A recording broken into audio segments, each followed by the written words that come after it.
Sa ibang balita, dumating na sa Pilipinas ang panibagong grupo ng mga overseas Filipino workers na inilikas ng pamahalaan mula sa Libya.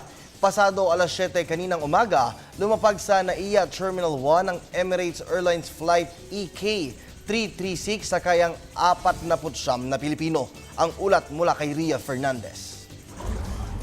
Dumating sa bansa ang 49 na OFW mula sa Libya kaninang alas 7:15 ng umaga, lula ng Emirates Flight EK336. Sinalubong sila ng mga empleyado ng OWA o Overseas Workers Welfare Administration sa arrival area ng NAIA Terminal 1 at saka isinakay sa bus na magdadala sa kanila sa opisina ng OWA para doon bigyan ng briefing.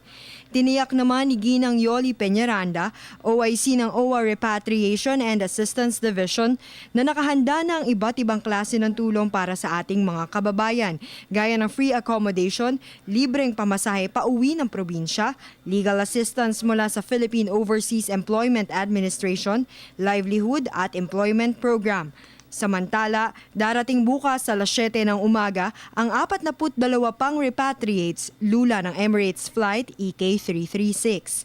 Para sa Telebisyon ng Bayan, Ria Fernandez.